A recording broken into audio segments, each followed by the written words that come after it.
Hello everyone, once again welcome back to Bunty Babli rising. তো আজকের দিনটা ছিল বৃহস্পতিবার। আজকে বুদ্ধ পূর্ণিমা উপলক্ষে অফিস ছুটি ছিল, তাই আমি একটু সাজুগুজু করে বেরিয়ে পড়েছিলাম একাই। কেন, বর যেহেতু অফিস গেছিলো, এসেছিলাম একটা কেক শপে, টেস্ট অ্যান্ড বাইটে।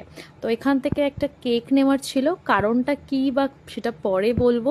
আপাতত দেখলাম একটা কেক নিলাম পছন্দ করে। কেকটাও তোমাদের সাথে পরে আমি শেয়ার করব যে কোন কেকটা আমি নিয়েছিলাম।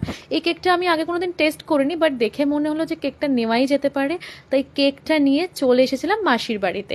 কেন, ওই বাড়িতেই আজকে সবার একসাথে খাওয়া দাওয়া হবে। আমার মামামও ওই বাড়িতে ছিল আর বাবাও আসবে, তাই সবাই মিলে ওই বাড়িতে চলে গেছিলাম। গিয়ে একটু ফ্রেশন আপ হয়ে একটুখানি বসে পড়েছিলাম, একটু এসির হাওয়া খেতে। তারপর লাঞ্চ ফাঞ্চ করে দেখো ঘুমিয়ে পড়েছিলাম। ঘুম থেকে উঠতে উঠতে 6:40 হয়ে গেছিলো, 6:30।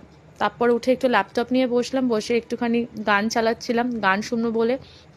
সেটা করতে করতেই ভাবলাম, না, যে কাজটার জন্য কেকটা আনা হয়েছিল এবং সেটা কি, তার জন্য একটু রেডি হওয়া দরকার। এই যে সবাই মিলে আমরা এখানে রেডি হতে শুরু করে দিয়েছিলাম, মাসি, দুই বোন, আমি, সব মাই মিলে ওই জন্য টুকটুক করে একটু একটু করে সাজুগুজু করছিলাম। তারপরে আমার বর অফিস থেকে এসে গেছিলো, তাই বললো যে কেকটা খোলো একটু দেখি কি কেক আছে। তাই কি কেক আছে সেটা দেখার জন্য তোমাদের পার্ট 2-তে চোখ রাখতে হবে। চলো, let's come in part 2 and recheck.